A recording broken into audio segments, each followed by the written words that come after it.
War is changing. In Gaza, artificial intelligence helps Israeli warplanes select which neighborhoods to bomb next. In the US, robot dogs and drones help stop the desperate from crossing the southern border.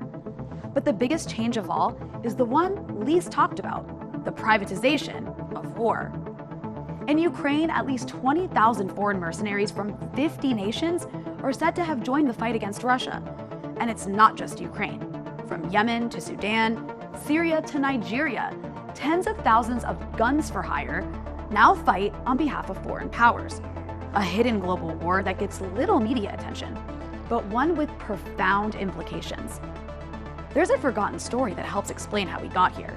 It begins with a swamp, an inheritance, and a timely war.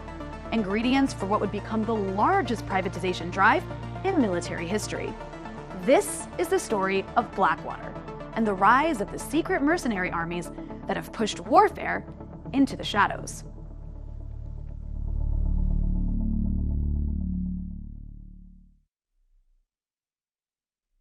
In 1997, a far-right former U.S. Navy SEAL called Erik Prince, the scion of a family of industrialists and religious extremists from Michigan, brought a radical idea to life.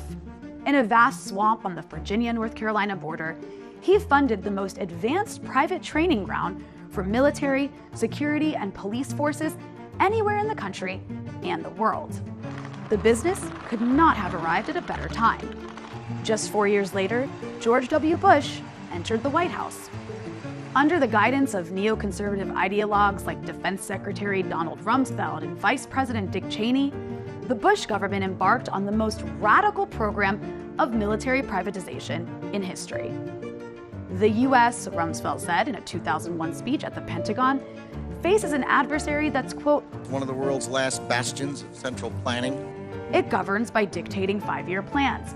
With brutal consistency, it stifles free thought and crushes new ideas. His tirade was directed not at the remains of the socialist bloc, but at the Pentagon itself. The military, Rumsfeld said, would have to start behaving like venture capitalists. A day later, American Airlines Flight 77 smashed into the western wall of the Pentagon. When the U.S. launched its war of aggression against Iraq in 2003, Erik Prince's new venture, then called Blackwater, was quick to take advantage of the U.S.'s radical new privatization agenda. Blackwater soon won its first $27 million no-bid contract to provide security for Ambassador Paul Bremer, who headed the so-called Coalition Provision Authority, the U.S.'s colonial administration in Iraq. By 2007, it had won $1 billion in contracts from the State Department alone. More than half of these contracts were awarded without competition or tender.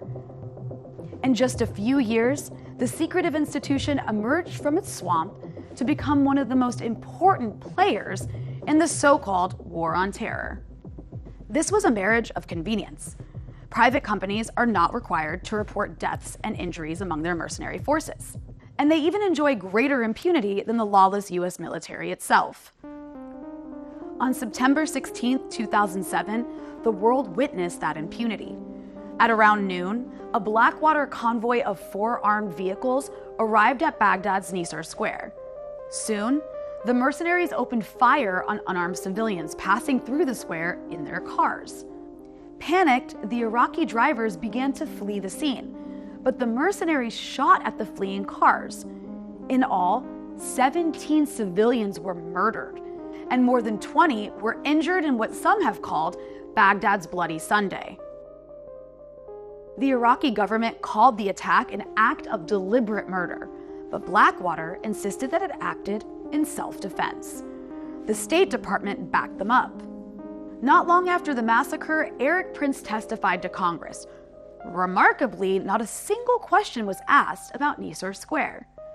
But the question of civilian fatalities, which were well documented, did come up. Prince's strategy?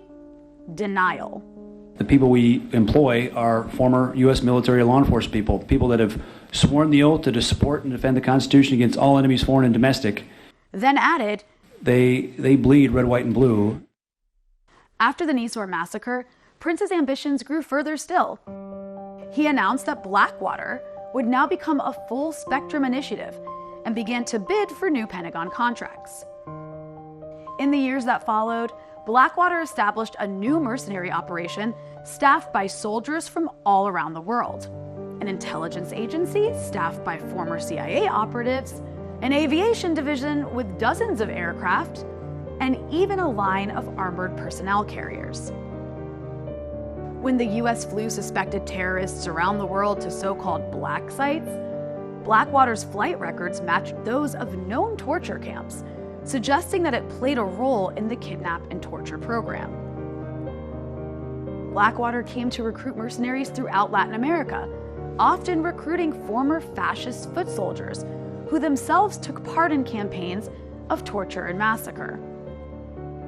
But it didn't stop there. Blackwater came to recruit mercenaries from around the world at a scale that may never be known. In 2016, some 200 Sudanese mercenaries working for Blackwater were killed in a single strike in Yemen. All along, Blackwater moved further and further into the shadows. During the US's wars in West Asia, private equity firms began to invest in private military companies. War is a safe bet. Endless war means endless profit. So these investment firms went on a buying spree that's not only continued to this day, it has accelerated.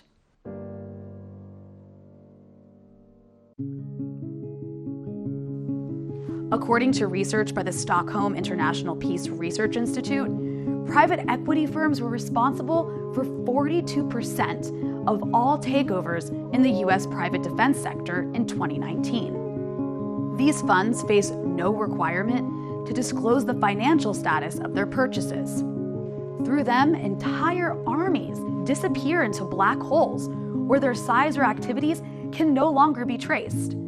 Meanwhile, the profits continue to pile up. In 2023, Joe Biden requested $842 billion for the US military budget, which is roughly 3 times more than China's military budget and 10 times higher than Russia's.